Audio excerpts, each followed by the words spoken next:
Hi friends, welcome back to Nirmala's world. ఈరోజు అయితే పిల్లలకి కానీ పెద్దవాళ్ళకి కానీ ఎంతో హెల్దీ అయినా ఆరోగ్యానికి ఎంతో మంచిదైన ఒక ఫ్రీ ఐటెం అయితే చూపిస్తానండి. ఇది చాలా చాలా ఈజీ అనమాట చేసుకోవడం కూడా, అలాగే చాలా హెల్దీ. ఇది బీట్రూట్ కోడిగుడ్లు రెండు కలిపి అయితే ఫ్రై చేస్తున్నాను అనమాట. కోడిగుడ్లు ప్రోటీన్ ఉంటుంది కదా, బీట్రూట్ చాలామంది పిల్లలు ఇష్టపడరు కదా తినడానికి. వాళ్ళ కోసం ఇలా ట్రై చేసి పెట్టండి, చాలా ఇష్టంగా తింటారనమాట. ఆరోగ్యానికి కూడా చాలా మంచిది.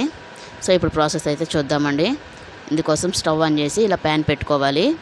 ప్యాన్ కొంచెం హీట్ అయిన తర్వాత ఒక 3 టేబుల్ స్పూన్స్ నూనె అయితే వేసుకోవాలన్నమాట. మనం ఫ్రై ఐటెం చేస్తున్నాం కాబట్టి కొంచెం నూనె ఎక్కువే పడుతుంది. నూనె కొంచెం కాగిన తర్వాత 1 టేబుల్ స్పూన్ లేదా 1/2 టేబుల్ స్పూన్ జీలకర్ర వేసుకోవాలి.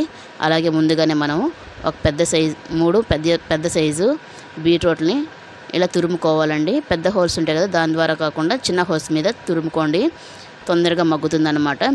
బీట్రూట్ మగ్గడం కొంచెం లేట్ అవుతుంది కదా, సో అందుకని ఇట్లా చిన్న హోల్స్ మీద తురుముకుంటే తొందరగా మగ్గిపోతుంది ఆయిల్లోనే కాబట్టి.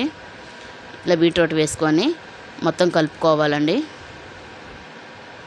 ఇలా మొత్తం కలిపేసుకోవాలి. బీట్రూట్ చాలా మంచిదండి. మామూలుగా బీట్రూట్ జ్యూస్ అట్లా కూడా తాగుతుంటారు అనమాట. పొరగడుపున బ్లడ్ తక్కువగా ఉన్న వాళ్ళకి, ఇట్లా రక్తహీనత ఇట్లా ఉండే వాళ్ళకి అయితే చాలా అంటే చాలా మంచిదన్నమాట.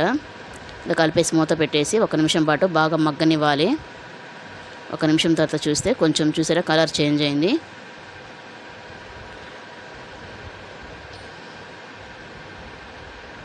ఇప్పుడు ఇందులోకి రుచికి సరిపడా ఉప్పు అయితే వేసుకోవాలి.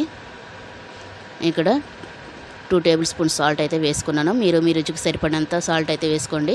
అలాగే 1 టేబుల్ స్పూన్ పసుపు. మామూలుగా క్యారెట్ బీట్రూట్ తాలింపులలో పసుపు వేయరు కదా, కానీ ఇందులో కోడిగుడ్లు వేస్తున్నాం కాబట్టి నాన్ వెజ్ కదా, సో అందువల్ల పసుపు వేసుకోవాలండి. నాన్ వెజ్ ఐటమ్ దేంట్లో అయినా పసుపు వేసుకోవడం వల్ల యాంటీబయాటిక్గా చాలా మంచిదన్నమాట మన బాడీకి. ఇట్లా మొత్తం ఉప్పు పసుపు మొత్తం కలిసేటట్టుగా కలిపేసుకొని మళ్ళీ మూత పెట్టి మళ్ళీ ఇంకొక నిమిషం పాటు బాగా మగ్గనివ్వాలండి. అప్పుడప్పుడు కలుపుకుంటూ మూత తీసి చెక్ చేసుకుంటూ కలుపుకుంటూ ఉండాలన్నమాట.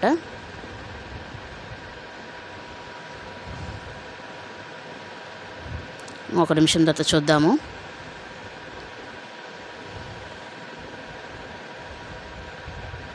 చూసారు కదా, మనం సాల్ట్ వేయడం వల్ల కలర్ బాగా చేంజ్ అయింది కదా.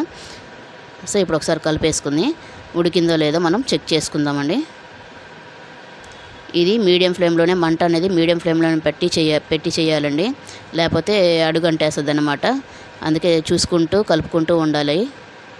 అడుగంటకుండా చూసుకోవాలి, లేకపోతే టేస్ట్ అంతా మారిపోద్ది అన్నమాట. ఇందులోకి ఒక 3 టేబుల్ స్పూన్స్ వరకు కారం అయితే వేస్తున్నాను. బీట్రూట్ తీయగా ఉంటుంది కదా, సో తీయగా ఉంటే కొంతమందికి నచ్చదనమాట. కొంచెం కారం ఎక్కువ వేసుకుంటే కరెక్ట్గా సరిపోతుందన్నమాట. 3 టేబుల్ స్పూన్స్ కారం అయితే వేసాను. వేసి ఒకసారి మొత్తం కలిపేసుకోవాలి. కారం మొత్తం బీట్రూట్కి పట్టేటట్టు బాగా కలుపుకోవాలండి. మంట మాత్రం మీడియం ఫ్లేమ్లో లేదా లో ఫ్లేమ్లో పెట్టి చేసుకోవాలి. హై ఫ్లేమ్లో పెడితే అడుగంటేస్తుంది, ఇంకా ఫ్రై టేస్ట్ అంతా మారిపోతుందన్నమాట. ఇలా కారం మొత్తం బీట్రూట్కి పట్టేటట్టు బాగా కలుపుకోవాలండి. బీట్రూట్ ముద్దగా వచ్చేస్తుంది కదా, సో కారం సరిగా కలవదన్నమాట. సో అందువల్ల మొత్తం కలుపుకోవాలి. ఇలా కలుపుకునేసి ఒక నిమిషం పాటు లేదా 1/2 సెకండ్ అట్లా మగ్గనివ్వాలన్నమాట. అంటే కారంలో పచ్చివాసన పోయే వరకు మగ్గనివ్వాలి. ఇలా మగ్గిన తర్వాత ఒకసారి కలిపేసుకొని ఇప్పుడు మనం కోడిగుడ్లు అయితే ఇందులో వేసేసుకుందామండి. నేనైతే ఇక్కడ 4 కోడిగుడ్లు వేస్తున్నాను అనమాట. అంటే 4గురికి సరిపడంత చేస్తున్నాను కాబట్టి 4 కోడిగుడ్లు అయితే వేస్తున్నాను.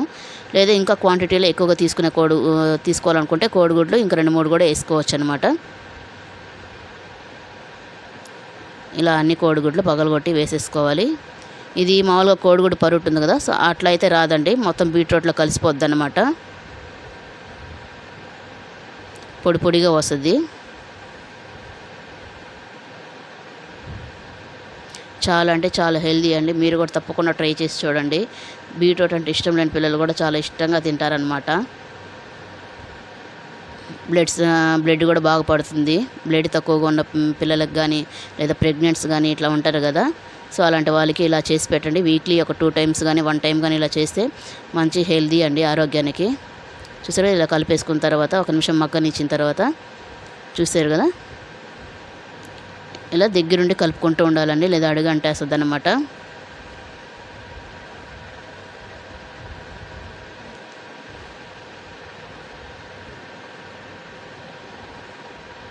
మంటను లో ఫ్లేమ్లో పెట్టేసుకోండి. లో ఫ్లేమ్లో పెట్టి చేయడం వల్ల ఫ్రై అనేది చాలా బాగా వస్తుందన్నమాట. ఇలా కలుపుకొని ఇంకో నిమిషం పాటు బాగా మగ్గనివ్వాలండి. ఇంకో నిమిషం మగ్గితే సరిపోతుందన్నమాట.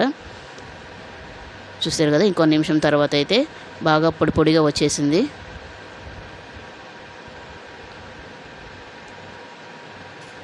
చూస్తున్నారు కదా ఎంత పొడి పొడిగా వచ్చిందో. ఇక్కడ నా చెయ్యి అయితే కాలిందనమాట, అందువల్ల త్వరగా కలపలేకపోతున్నాను. మూత తీసేటప్పుడు ఆవిరికి చెయ్యి కొంచెం కాలింది, అందువల్ల ఆవిరి సెగ తగులుతుంటే మంట పుడుతుందనమాట. చూసారు కదా, మన ఫ్రై అయితే రెడీ అయిపోయిందనమాట. పొడి పొడిగా చాలా బాగా వచ్చింది కదా. అంతే అండి, చాలా సింపుల్గా చేసేసుకోవచ్చు. ఈ వీడియో నచ్చితే లైక్ చేయండి, నా ఛానల్ సబ్స్క్రైబ్ చేసుకోండి. బాయ్.